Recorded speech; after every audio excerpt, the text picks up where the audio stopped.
The underlying agenda in the Projective Arc was to point out the danger in tethering one's inner quest too closely or dogmatically with the interpretative nexus provided by his or her chosen religious tradition, primarily because such a dyadic loop can all too often close one off from being more open to alternative explanations and understandings which may potentially be more viable.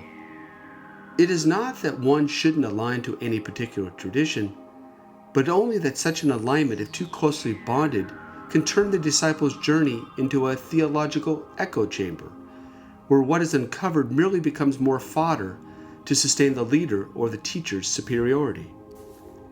I don't say this abstractly or in a vacuum, but in light of a number of living examples that I have witnessed. For example, back in the late 1980s, I met a devoted follower of Eckankar who believed that the former Eckankar master, Darwin Gross, was personally showing up in his dreams in order to, quote, eat the mana of my brain, end quote. Part of why he was having such night terrors was due to a letter that the current Eckankar master, Harold Klemp, had sent out warning against negative powers invading one's private mental space. When I tried to explain to the Eckankar follower that Darwin Gross had no such psychic power and had other more pressing matters in his personal life than trying to nightly visit a troubled Eckist, he simply refused to believe me. Why? Because his spiritual quest was so intertwined with Eckankar doctrines that he couldn't properly extricate himself from the theological matrix, where he confused dreaming with spiritual warfare.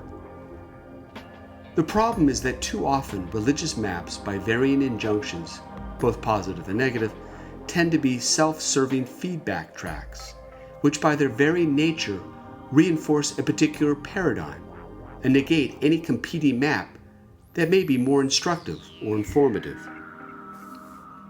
Thus, it isn't that there is indeed an unmediated reality in some Kantian fashion, but only that there are a number of mediations which get little, if no play in the projector's mind, particularly if their theological purview acts like a tightening noose which allows for no opposition or variation.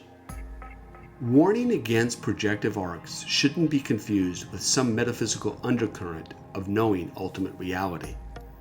Instead, it is a practical critique which is grounded in the confessions of those who have experienced what it's like to have their earnest yearnings kidnapped by a so-called liberation tradition, which betrays its very name by disallowing competitive alternatives.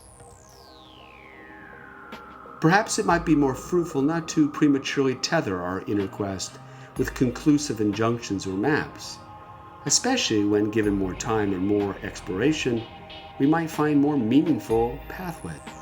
Religion, as such, claims it has the truth and thus must protect it. Science, on the other hand, claims it doesn't have the truth and therefore must go out and find it.